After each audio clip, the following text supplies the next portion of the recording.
Well, I want to say good morning and welcome to all of the BLM employees that are here from headquarters, and I also want to say welcome to our guests, Assistant Secretary Bob Armstrong, Deputy Chief of Staff B.J. Thornberry, Secretary Babbitt, and I know there are others out there that I've left out, but I also want to say that we're hooked up to the state offices via some high technology that I don't understand, and the reason we did this is given the fact of the level of change and uncertainty and all the things that are going on around Washington and around the country that we're dealing with, one of the most important things that we can do is keep each other informed. And so I just wanted everyone to know that we're all hooked together as an organization, and I want to, all those folks in the field, I just want to say good morning and welcome, and I know it's fairly early in California, but you're wide awake and working. It's a real pleasure for me to introduce Secretary Bruce Babbitt, and Secretary, Mr. Secretary, come on up, and we just real interested in getting your perspective on where things are going, and we've just made tremendous strides under Secretary Babbitt's leadership, and we're real interested in hearing what you have to say.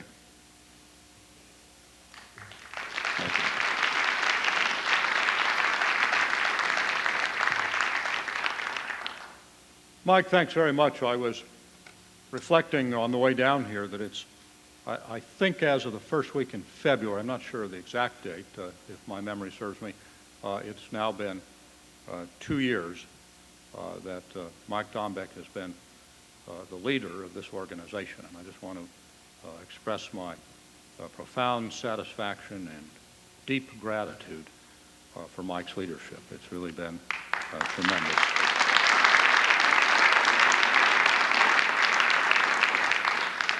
Matt Millenbach is, I don't see him, but I suspect he's somewhere in the crowd. I remember, I guess it's been about a year or so that I met him at a restaurant in some western town. I think it was in somewhere in Arizona, and called him down from Utah and said, I want you, now that you're all settled in Utah, got everything perfectly worked out, a nice home in Park City, family doing great, I want you to desert all of that and on a moment's notice come back to Washington to be Mike's deputy. And it was really an important moment because Matt has done a terrific job. Bob Armstrong is fully recovered and back in action, and I guess I should have said the inimitable Bob Armstrong with all his multifarious talents and enormous humanizing impact on this organization and his good judgment. So as we move into 1996, you're going to find me expressing a lot of optimism about the directions we're moving and the way we are reconnecting after having been beaten up pretty badly in the last couple of years. I think, first of all, I want to say a word about all of you as individuals and employees. I know that this has been a time of enormous uncertainty, and that, you know, coming to work only to be sent back home to sit around on your hands wondering what happens next is not easy. And I understand the uncertainty about the future, about layoffs, furloughs, funding levels. And first of all, I just want to say that it's obvious to me that through all of this, people have really recognized the importance of getting the job done and kept the organization together. And I had occasion during some of those layoffs to actually call some of you at home, and realizing that together we were in a conspiracy to violate the law by actually working, even though we were ordered by law not to. And for those of you who responded so nicely while you were at home, I'll be happy to be a character witness for you if you're ever charged with a legal infraction. But I'm very grateful for that spirit. Let me say I think things are going to begin to move in a better direction. As you know, we are now funded through the balance of the year for the visitor-related part of the BLM budget. Now, I think you're entitled to say, what sort of screwball idea is that emanating from the Congress? Well, you know what it is, the Congress responding to the heat from visitors who love their public lands and who are properly concerned when they don't have access, finally felt the heat and saw the light. But in an incredibly short-sighted way said, well, we'll take care of that, but we're not going to take care of the resource protection piece of the budget. But surely this madness is now moving toward an end. We're not there yet because the non-visitor piece, as you know, is now funded under a continuing resolution until March 15th, which operates for the most part at the lower of the Senate or House level that went into conference. I think there's increasing reason to suspect that that madness will be behind us after March 15th and that we will get funding for the balance of the year.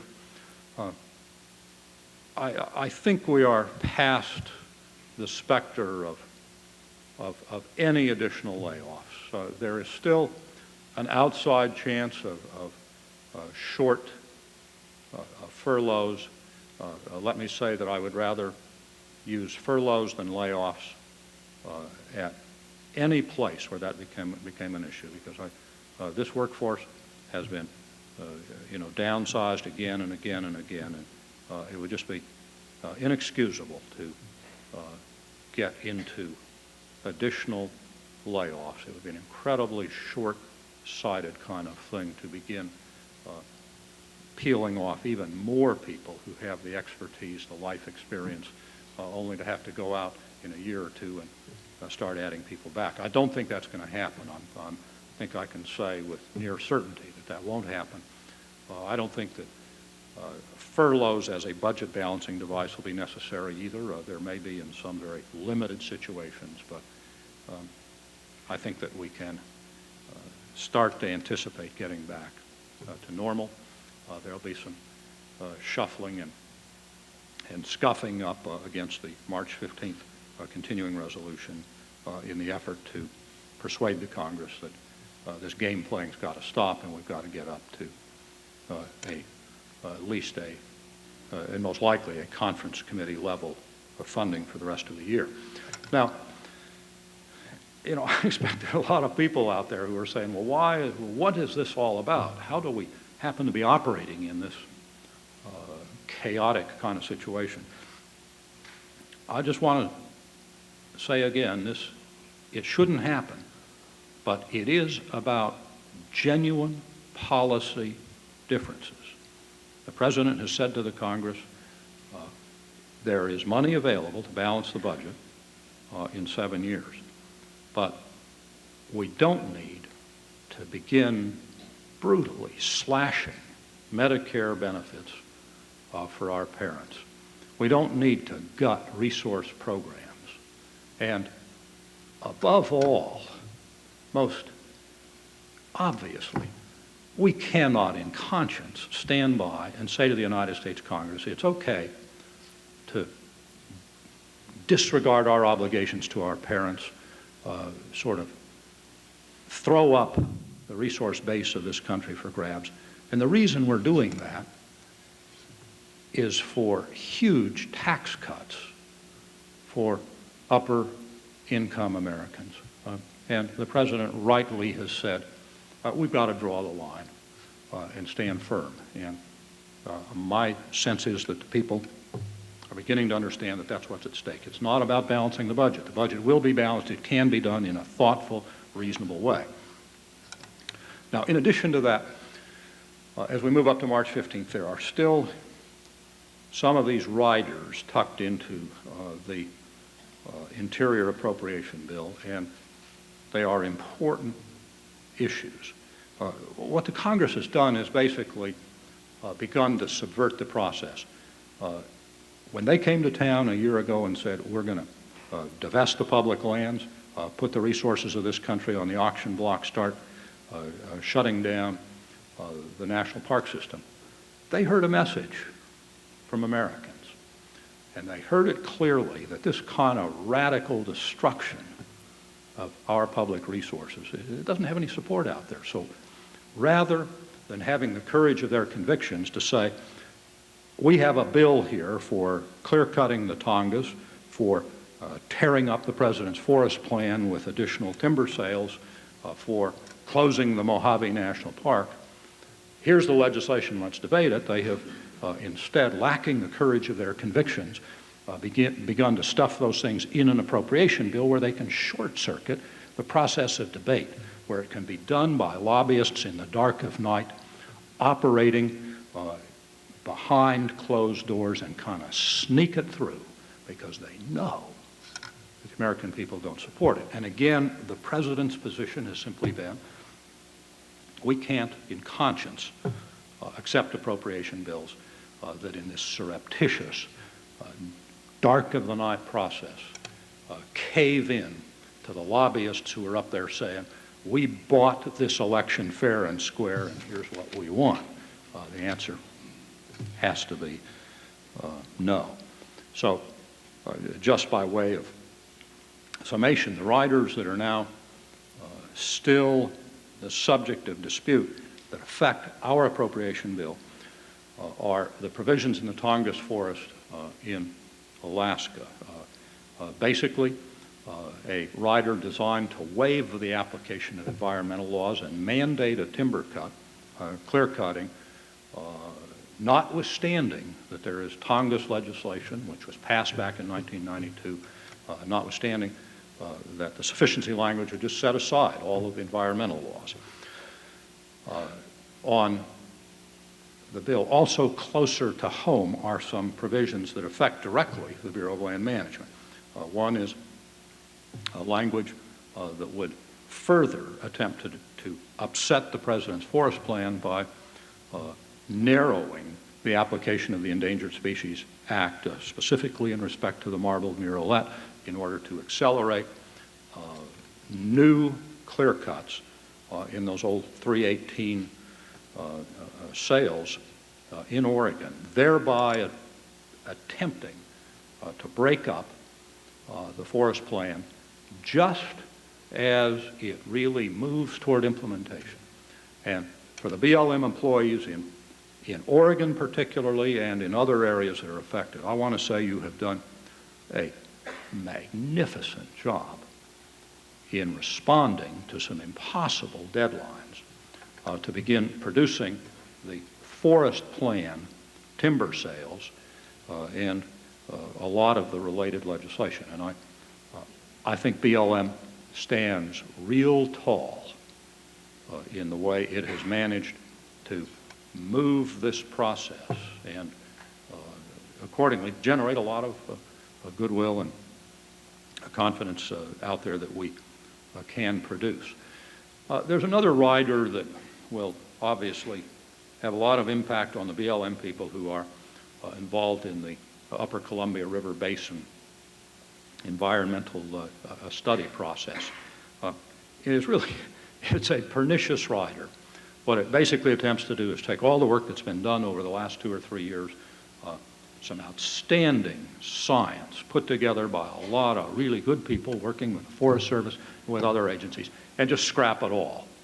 Just toss it overboard, terminate the process, and then start invoking these so-called sufficiency clauses, which say the environmental laws will not apply as the information, or whatever information there is translated down into the forest plans. I want to say a word about the resource advisory councils because we are now moving toward the implementation phase of the resource advisory councils, and I want again to tell you the importance I attach to making these work as institutions. And the reason is this. I believe that at the legitimate core of some of the conflict out west is a desire in local communities to have more input into decisions which really do affect Westerners and particularly small Western communities.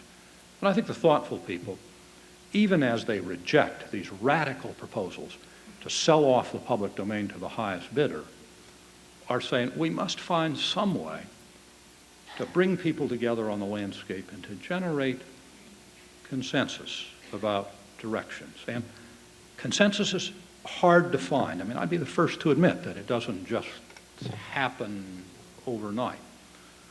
But there are enough good examples out west, and you all know the examples in your region, the examples in eastern Oregon, in western Colorado, in parts of Arizona, and indeed throughout the West, are all characterized by this notion that you bring people together and with enough effort sort of find a consensus about the future of the landscape.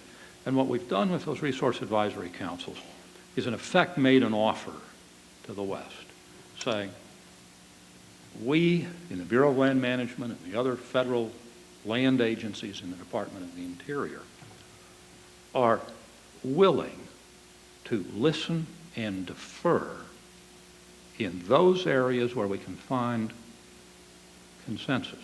Now, it's an important concept because that means that just because a majority want a particular direction, that's not sufficient. We can't come down exclusively on the side of one faction or another. But if we can structure places where everybody's at the table, the environmentalists, the dispersed recreational users, timber, mining, grazing, local officials, all of whom now are represented on the Western landscape, if you can start a dialogue and reach those kinds of consensus, don't you see, there's automatically a powerful reason for the federal agencies to listen and to indulge a strong presumption in favor of what's being said. We can't delegate decision-making authority. We shouldn't, and FLPMA doesn't allow it anyway. But we can begin to find those directions. If everyone's at the table, we can find consensus. I want these RACs to engage, not just on grazing. Grazing is obviously the first and important issue, but on all of the broader issues. That's why we have such a broad representation, inviting everyone to the table to see if we can, on an incremental basis, begin to evolve a new participatory way of developing consensus on the landscape. Now, lastly, I think I'd like to contrast that model of resource administration with the sort of revived Sagebrush Rebellion. The Sagebrush Rebellion basically, look, it's been around forever. You know, it comes up once in every generation. There will be a movement which says these public lands ought to be put on the auction block and sold or given away to single interest, special interest users who will promptly divvy up the land, fence it off, put up a no trespassing sign and say it's ours, and the old time-honored tradition of public lands for the public, hunters, fishermen, my kids, yours, for all Americans, will just be tossed overboard. It's back before us as it was in the 70s, the 50s, the 20s, and indeed at the beginning of this century. It's got a sharp edge on it this time, and there are genuine radicals in the United States Congress who are trying to move this agenda. It is awesome what it is they're trying to do. I mean, the crusade to to start closing down national parks. There is a park closure commission being pushed by members and leaders of the resource committees in the House. They are saying, frankly, we have too many parks. We'd like to close 100 of them down. Now, I got to tell you, I've been the length and breadth of this country in the last 6 months, and I have yet to meet an American who says, we have too many national parks. I haven't heard a single American come up with that theory. And if you ask them, they then say, well, of course, we don't mean Grand Canyon and Yellowstone. And I'm saying, wow, okay, that's reassuring. You don't mean Grand Canyon. What they're saying, what they do say is, well, we want to close down all those parks where the local people go. Gateway in New York, Chattahoochee in Atlanta, the Cuyahoga in Cleveland, the Santa Monica National Recreation Area, a lot of the historical sites, the C&O Canal here in Washington. And I've got to tell you, I just don't meet Americans who think that that's a good idea.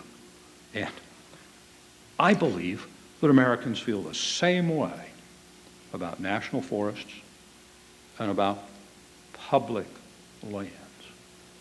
And I like to remind my friends that Congress made that decision when they passed the Federal Land Management and Policy Act of 1976. We ought to read the preamble to that act because that's a statement of national policy, and it is a statement by the overwhelming majority of the American people that these public lands are part of our heritage. I hear this argument, well, we need lands to develop and to fit the needs of expanding populations. And I'm saying, right, go read the statutes. We do that all the time. During my tenure as governor of Arizona, there were BLM lands on the western margin of Phoenix in the pathway of development. So what did we do? We went out to the Tenneco Corporation, which owned an old Spanish land grant along the San Pedro River that extended for 50 miles, the last riparian habitat in the lowland southwestern deserts. And under the leadership of the state director of BLM, we put together a deal in which Tenneco yielded up the San Pedro lands and received in turn lands on the western margin of Phoenix necessary for development. So what we have today is good urban development in Phoenix and the first BLM National Conservation Area, one of the great gems in this system. And if you go to the Arizona delegation and ask them about that, they're going to tell you, every one of them will tell you, well, that was my idea and I authored the legislation. Every single member of the Arizona delegation thought that was a good idea, and it was. And that's what these lands are for. And they have the possibility of serving all of our needs.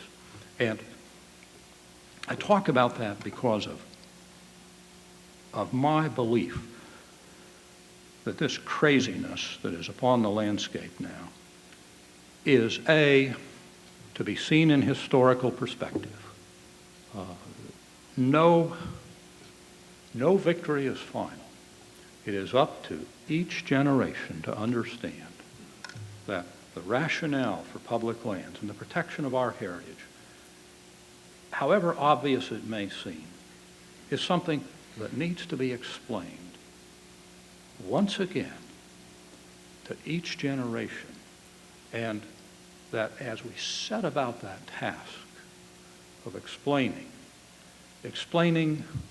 by holding our heads high, by knowing that it's important to listen, by setting an example in the way in which we do our work, in communicating, not aggressively, but thoughtfully and passionately with our neighbors and children and schools and the communities we live, that we have an opportunity not only to move beyond all of this, but in the process to deepen the roots of understanding and to sort of quicken the perceptions and to undertake a process of renewal out of which we will emerge, I am just certain, with an even deeper and more unshakable commitment to the use and protection of our natural heritage. And I just want to personally thank every one of you for your role in what we together are doing. Thank you very much.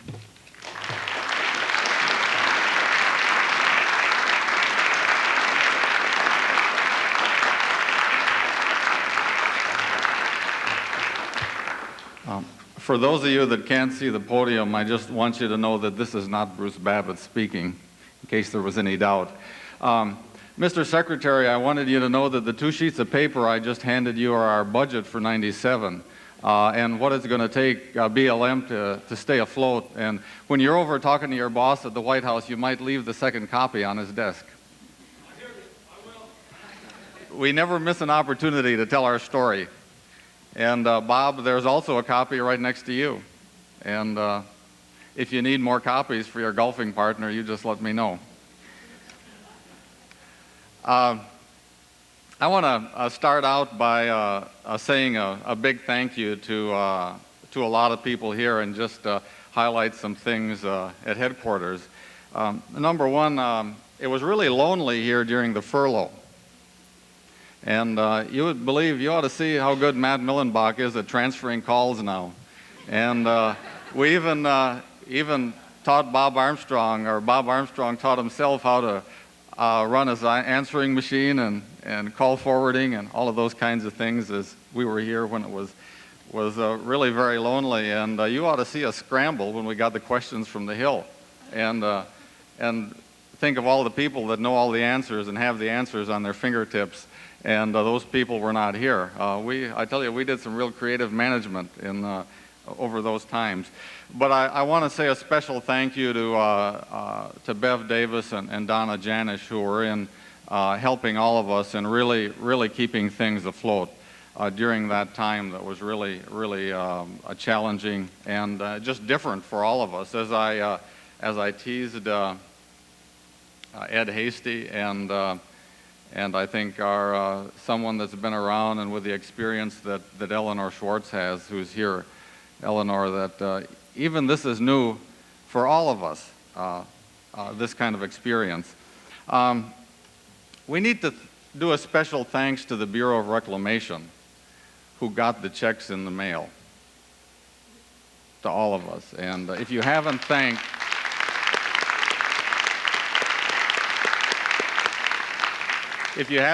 the Bureau of Reclamation, especially those of you in Denver, you go out there and you give those payroll people a big hug. Because and I got to tell you, I got my W-2 in the mail yesterday. So they just went forward without a beat at the Bureau of Reclamation, seeing that we got paid. The IRM staff in Washington, the computer people here, I've got to tell you, the whole time during the furlough, the computer systems never went down once. And now some of you may not believe that, but there are several of us here that will verify that. And that was really excellent service. So this is, you know, the old saying that an organization is really only as good as its people is really true. And it doesn't matter the shape or form or kind of organization you have. It's the people that make it and people that focus on the work. And we will go through various stages of evolution and organizational structures, but you continue to deliver. And I want to say a special thanks to the support staff, the people that really run the infrastructure that enable a lot of us to function and move forward on a daily basis. And the people that did the analysis for the sheets of paper with our budget numbers on it for the secretary.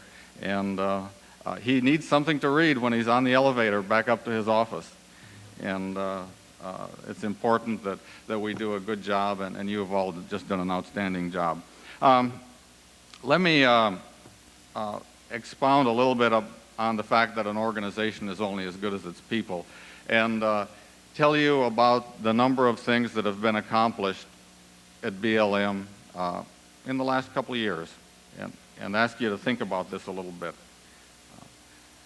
Think about the creativity, the innovation, and the efficiencies that were built in.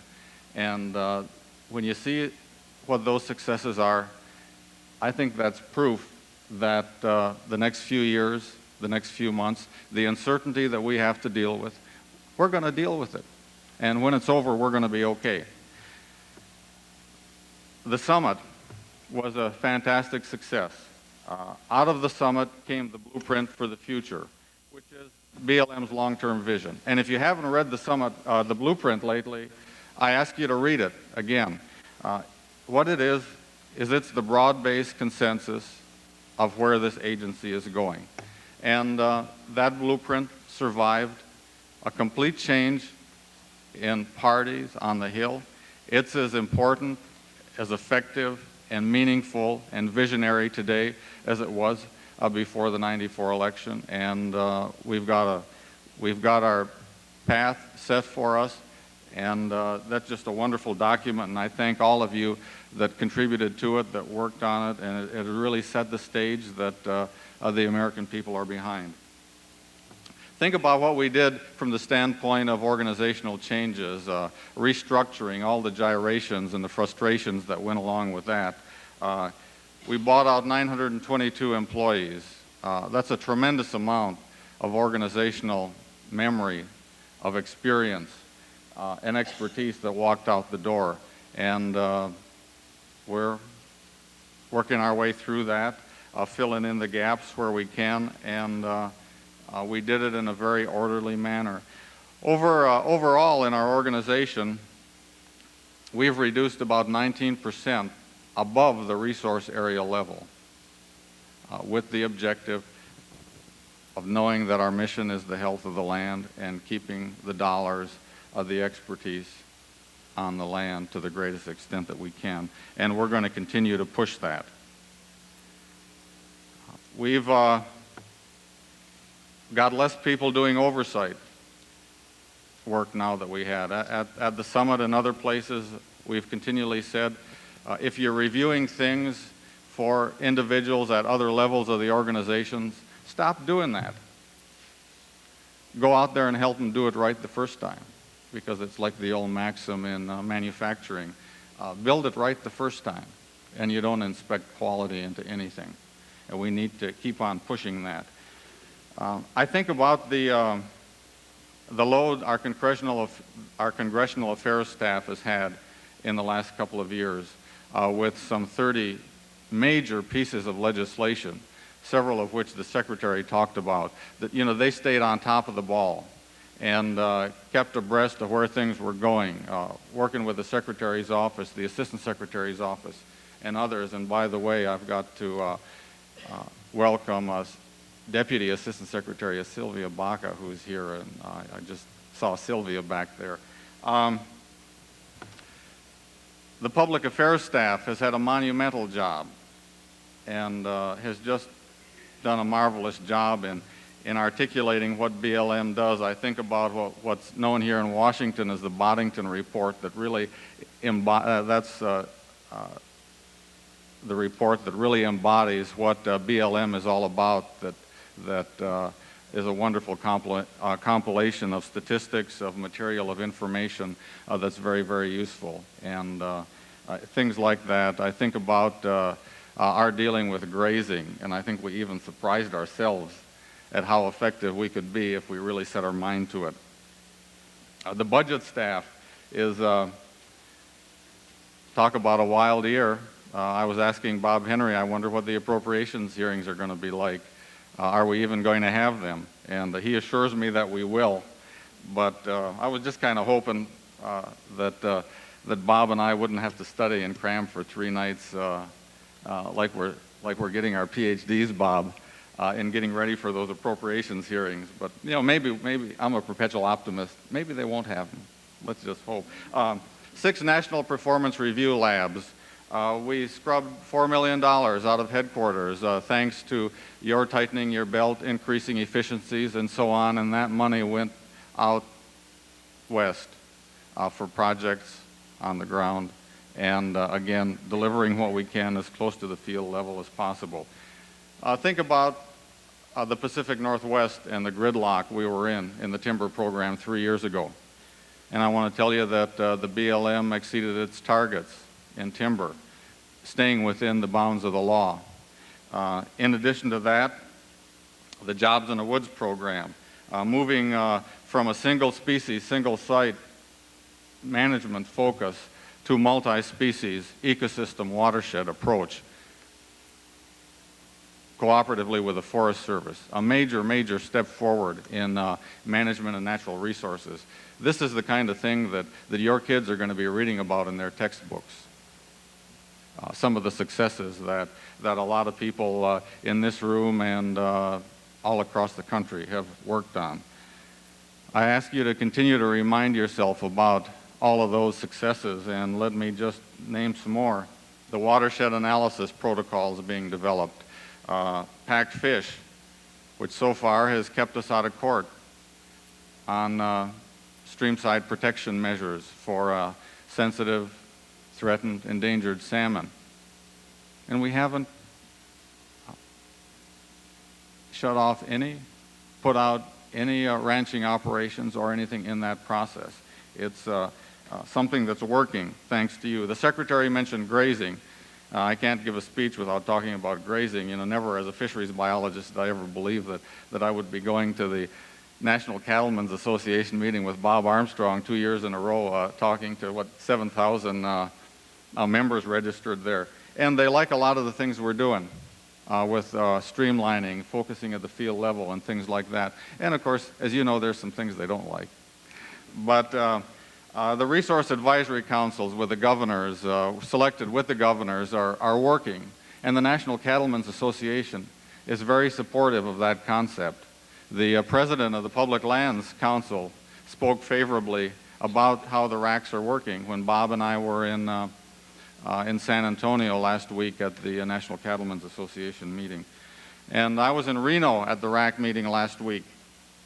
And it was wonderful to see, just one of the most uplifting things I've seen after all we've gone through on grazing, to see those people working so hard together and wanting to make it work with the rancher, the environmentalists, the miners, the people representing Native Americans and the public at large, elected officials, really working together, committed to make it work. And that's what I saw. One of the members at large, Joan Wells Boone, asked me and asked at the meeting, well, when people ask us what we're doing on these racks, what do I tell them? And I said, well, number one, we're educating each other.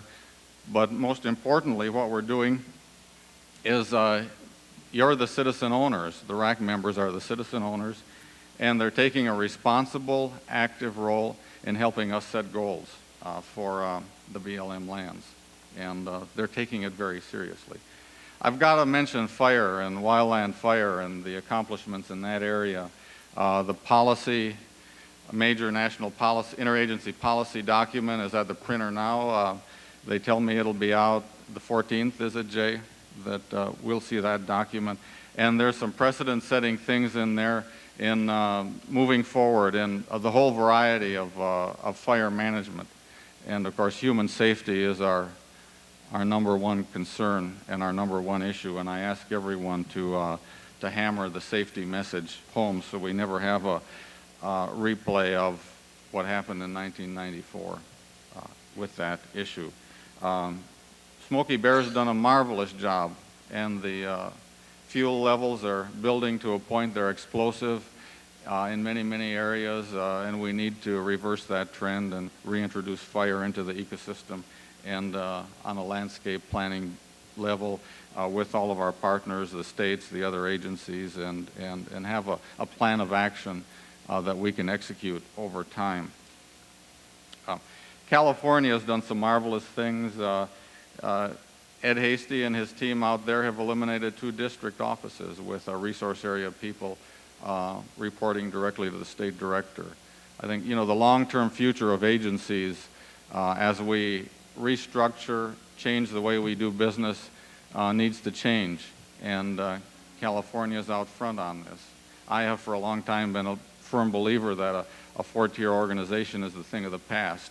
The important thing is how we get there, that we learn from the past and keep our eye toward the future. Arizona had a backlog of 50 proposed land exchanges. Now it's at 9. The team, both in Arizona and here at headquarters and others, have done a variety of things in the land exchange issue area. For example, the processing time is reduced from about 20 months to 13 months, a major step forward. I've got to compliment Wyoming and our cultural resources folks for the innovative efficient mechanism at getting cultural clearances. And I hope that works and spreads to other states, because it's important that we cut process and red tape and sort of the serial review process and make it into a parallel process. And that's really moving forward. I had an interesting week last week. It was the first week I traveled for a long time. And what we did in Laramie on Friday was the dedication of Big Al, an Allosaurus that was discovered on BLM land by a Swiss group of archaeologists. They thought they were on private land. As it turns out, they found the Allosaurus, which is a fairly large carnivorous dinosaur. And there's something significant about this Allosaurus, is this is the first and only, and Marilyn will correct me if I'm wrong, large carnivorous dinosaur that was discovered intact. The others that we see around the country in museums are composites of bones from various critters that they just sort of found in a heap. And I've got to tell you, if this hadn't been on BLM land, and if our law enforcement people hadn't been on top of it, worked with the Museum of the Rockies, the University of Wyoming, in 2 weeks they had it excavated,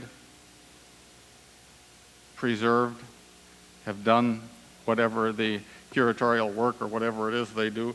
And today that Allosaurus replica is in the University of Wyoming at Laramie. Do you know where that would have been if it hadn't have been for BLM? It would have probably been either in Japan or Switzerland in a private collection. And what we have is this for everyone to see and enjoy, and it's fascinating. If you go there, look at it, you can see where the broken ribs have healed and the various arthritis or whatever, all the things it had that we can learn from that. And that's just a tremendous accomplishment. We've won 3 Hammer Awards from the Vice President, Idaho, the Tulsa District Office, and the Glen Ellen District Office in Alaska. And I want to repeat again, and I could go on and on with this litany of successes, and I don't want to keep you here all day, but we had a retreat with Bob Armstrong and the other bureau directors that he supervises, and we had 7 pages of notes on the wall, a flip chart, notes of accomplishments for BLM, and it's you people that delivered that, because you were creative, innovative, effective, and let's not forget just plain hard work. That's the way we deliver. And that's the reason we're going to survive, no matter what happens. We're covered through the 15th of March, as the Secretary mentioned. There's some uncertainty beyond that. RIF is going to be a last resort, and that's our policy. But all I can say to you is thank you for all of that. And I think you ought to thank the person on your right and thank the person on your left for surviving a fairly tumultuous year. Okay, there's a bunch of other things I want to cover, so I'll just speed through some of this stuff. The realities of the future, FTEs are going down, budgets are going down, and we've got to deal with it. And you can run any election scenario you want to. It's not going to change. You heard the President of the State of the Union, smaller government. And the only prediction I can make is the rate of change is going to increase, and we might as well get used to this white water, because we're going to be in it the rest of our careers. And the change is all around us. It's not just government. if you read the science news, look at what Hubble is discovering in space. You know, for the first time now, scientists believe that there may be other planets capable of supporting life, and they're so far out there that a few years ago we didn't even realize that space went that far out. I bought my third computer, or third upgrade just this year, and you know, when I bought it just before Christmas, I knew that 2 months later it was going to be cheaper, and it was going to be out of date, and there was going to be stuff a lot faster, and all of that's true. The same system I bought, if I'd have waited till today, it would be $600 less. But I guess I knew that. So that's the pace of change that we're dealing with. What's the key to survival? I think it's the same for biology and species as it is for organizations, and that's adaptability and flexibility. We got to be nimble and be able to adjust to change. Do you know how species avoid getting on one of those lists? They remain adaptable, flexible, genetically plastic, and when they lose that capability for whatever reason, they have a tougher time adapting to change, and so far the human species has been the master of genetic plasticity and survival. Bob Armstrong at the summit told us that, you know, the 90s are going to be to government what the 80s were to the private sector. And I want to read a few notes that I have taken. And this is every year at the beginning of the year, Forbes magazine summarizes the best business organizations, the best corporate organizations, and some of the keys to their success. And this is not necessarily Steve Forbes' idea. This is a peer-reviewed type thing. I just want to make sure I qualify that.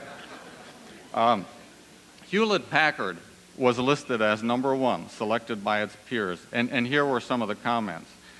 What they are really striving for is respect of their colleagues. They push each other to the limits of their talents. They spend a lot of time talking about values. They believe they create the future, and they believe in running a boundaryless company. Jack Welch of General Electric, another small outfit that makes everything from light bulbs to jet engines to diesel electric locomotives and so on. And Welch has been noted in year after year after year for his skills in management. He reorganized from assembly lines to work teams. So maybe it can work. He also believes that there's no way to cut cost. His last success was they designed a new line of wash machines with 40% fewer movable parts. Now think of the savings there in manufacturing. And then there's Chrysler. I was living in Michigan, in the Upper Peninsula of Michigan, when Chrysler stock was $3, and my wife, Pat, said to me, why don't we buy some Chrysler stock? And I just kind of said, yeah, okay, and ignored it. And at least once a month now I say, what about that Chrysler stock idea? The fact of the matter was I didn't have any money to buy it with, but and what Chrysler can do and what it learned to do is to create new models better and faster and cheaper than anyone else. It just blew Toyota away. The last one I want to mention is Kodak. They believed they were trying to do too many things all at once and couldn't afford to do any of them very well. So they went back to basics, back to their core business of photography. They also reorganized because they felt with the functional lines of the old company that managers could blame other functions for failures. And today, they're organized on 10 operating units, each one accountable for their own profit and losses. Any of that sound familiar? And I think the lessons to be learned there are focus on the core business and do it better and cheaper than anyone else. And some people believe that market forces do not work in government agencies. I remember disputing that with someone up at a course I took at Penn State some years ago. Said, well, you government employees, you don't have to compete for anything. And I've got to tell you, there's one basic principle in marketing that applies across the board, and that's money comes from people wanting things, goods and services. And that money will flow to the organizations that can satisfy their customers. And those are the kinds of things we need to look at. The reorganizations and so on at headquarters, what we're doing, I think we've learned a lot in the last year, and Matt has a group of people that are working to take a look at and evaluate this, and what we want is we want your honest opinions about what's working and what's not. We're not tied to anything other than what works best and focus on the work, and keeping in mind that we need to be flexible and adaptable and go forward. And things are going to change. I think the functions of headquarters are changing, and they're forced upon us for a variety of reasons, and we've got to change. I tell the folks in the field that say, well, we don't know who to call back there, and things like that. And some of this is going to take time to sort out. But what is the most important thing that headquarters does for this organization? Deliver the bucks. The ambassadorial role of all of you here in maintaining strong communications with our partners, with the Assistant Secretary's office, the Secretary's office, as needed, the White House, OMB, and all across the board is the number one thing that we do. And if there are any disconnects with our partners, the various organizations, trade associations, whatever, I want you to take it on to fix it and get on the phone with those folks and maintain those partnerships and build those partnerships back here. Building the national coalitions, being competitive for dollars, making sure the Secretary understands what BLM does, what our priorities are. And that's why I gave him those 2 pieces of paper. And he might even give one to Bill. If not, maybe Bob will. Bob's sitting right here yet. We've got to be responsive on policy needs and to the Assistant Secretary, the Secretary, the White House, Congress.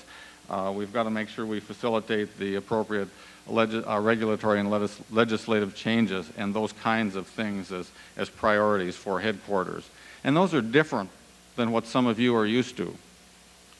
The fact of the matter is, when we've declined in headquarters from, say, a high of 515 to somewhere just above 300, and probably with numbers declining, we can't deliver everything, and the key is to focus on priorities. The field units, the state offices are going to have to do more sharing. They're going to have to take the lead on some policy issues, and that's something I'm going to be pushing. We can't have all the expertise on everything back here because we don't have enough people. For example, Wyoming on oil and gas, maybe New Mexico, Wyoming and coal, Oregon on timber, and the list goes on with Nevada on wild horses and burros and so on. We're going to have to share, and states are going to have to share in that type of thing, and those are the kinds of things we just need to move forward on. Let me say a few words about priorities, and the list is very short, and the list hasn't changed. The President's Forest Plan, number one. Number one on the list for the department, and number one on the list for BLM. Grazing, Resource Advisory Councils, number 2 on the list of the most important things we need to do. We're embarking on a sort of a new interagency approach to riparian management with the Forest Service. I got to tell you a little story. There was a review of our riparian management in Forest Service and BLM in Oregon and Washington, and Jack Ward Thomas called me, and he said, Mike, he said, there's only one thing that ticks the Forest Service off more than being second. It's being second to BLM. Will you help us and work with us and build a riparian team to achieve some of the successes that you've achieved? And so Wayne Elmore and a team of Forest Service and BLM folks are going to be moving forward with that important issue, working with people on the land to move forward. Wildland fire management, I mentioned. We're doing some things on mining law, 2 regulations and an instruction memorandum, regulations dealing with bonding and occupancy, and the instruction memorandum on acid rock drainage. Recreation is the long-term new future of this agency, and it's something that providing visitor services that we need to move forward on. Oil and gas, implementation of the performance review, tremendous successes, we just need to move forward. Land exchanges, we've been talking about a lot as a priority. Moving forward with appropriate implementation of the Desert Protection Act, something the Secretary mentioned, weeds, dealing with the explosion in slow motion across the West. We're not doing what we need to be doing from the standpoint of diversity. Matt and I and several others have had meetings on the Hill to work on that issue, and we think there are a lot of creative, inexpensive things that we can do, but it's going to be a challenge. It's going to be a challenge because of declining budget and the declining workforce, but we need to move forward and be responsive in that issue. And those are, I think, some of the key priorities that I wanted to mention. Okay, as resource managers, we're used to the traditional science. Something is new there, too. We've got to consider socioeconomics like we've never considered it before.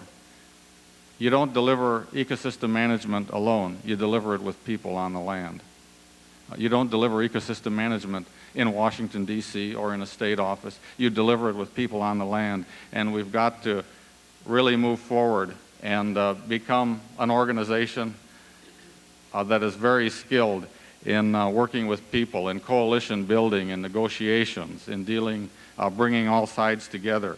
And we will have succeeded when we can bring the rancher, the recreationist, and the environmentalist together on the land and move forward with common goals and build those partnerships. And that's a skill that is more badly needed now than ever, working with people. We don't have those people skills. We are slowed considerably in delivery. The health of the land, our number one theme, the improving the way we do business and customer service, another one that you will hear me talk about the rest of this year. I want to, I've got to mention the 50th anniversary of this agency and the 20th anniversary of FLPMA here this year. And we've got a little help from somebody with a little bit of experience with that. And I just want to tell you a little bit about this somebody. The retired CEO of Times Mirror magazines, published golf, yachting, field and stream, outdoor life, home mechanics, popular science, skiing trade news, saltwater sportsman, the sporting news, etc., etc., etc. Also part of his portfolio was he was president and CEO of Lifeboat Associates, an international publisher and distributor of software development tools for programming professionals. He was a general manager and then vice president of CBS's Special Interest Magazine Group. Was a member of the board of directors of Trout Unlimited. Is a member of the advisory council of the American Museum of Natural History's Center for Biodiversity and Conservation. Is on the board of trustees of the National Environmental Education and Training Foundation, the board of trustees of the Cornell Laboratory for Ornithology. Along with Bob Armstrong, is a recipient of the Chevron Conservation Award. Happens to have a bachelor's degree in chemical engineering from Princeton and MBA from Harvard in marketing. Francis, would you please stand up? I embarrassed Francis and he left. No. Francis Pandolfi is here with us for a short time as a visiting executive. And I might also mention that Francis is chairman of the Recreation Roundtable. And Francis will be here for a couple of months, and I encourage all of you to get to know him. And I think he might be able to make some connections for us on the 50th anniversary and help put BLM on the map. I've also asked Francis to take a look at how we run the organization, take a look at how I operate, the folks here in Washington operates, and compare that with the way he has seen different organizations operate. And I'm just delighted to have Francis here, and hope he stays as long as he possibly can to help us. Let me just say thank you again. It's been a challenging year. I like Matt Millenbach's optimism. He says, you know, the nice thing about these jobs, they're really interesting. And I'm, as usual, sandwiched in the middle between two wonderful speakers, and you will hear from Bob Armstrong in a little while. But what I'd like to say first, does anyone have any questions? Bob is here, and I'm here. Does anyone on the speakerphones have any questions?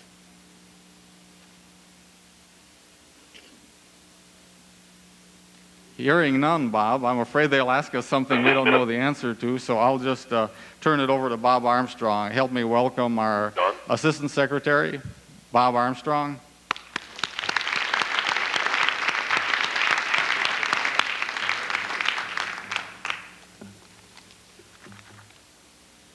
I'm not going to take up much of your time.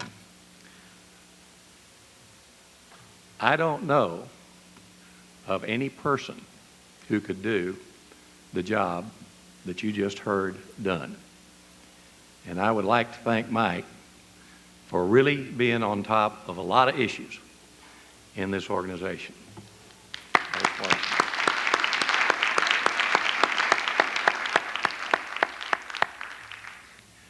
They asked me one time what I felt like.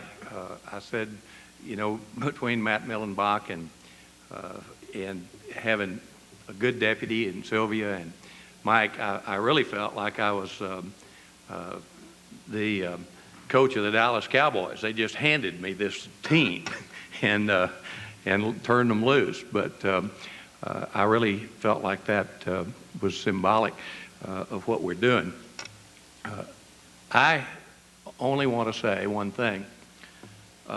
It occurred about a week ago, and it occurred when Patty Beneke assumed the mantle of Assistant Secretary, and she said something that was almost a throwaway line.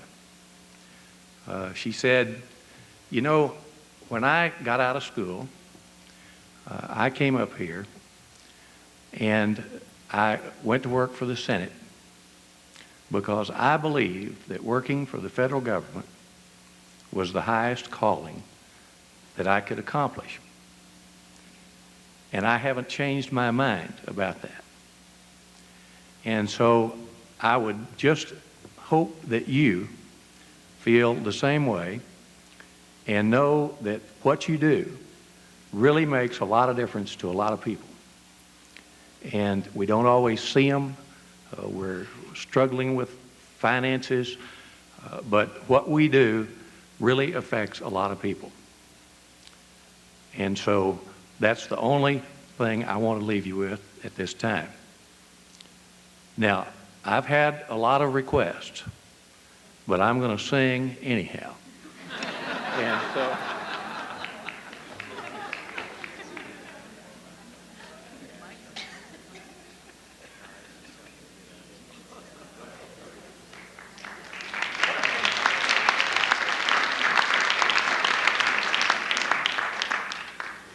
but what I'm going to do is get you to sing with me. Now, it's kind of hard to sing Happy Birthday to the Bureau of Land Management because it doesn't fit exactly. And so I've tried to work out what we're going to do. Now, everybody stand up, first of all. And we're going to sing Happy Birthday to BLM. And we're going to sing Happy Birthday, Dear BLM, when that particular time comes. And so we'll, happy birthday to you, happy birthday to you, happy birthday, dear BLM, happy birthday to you. Good. Well,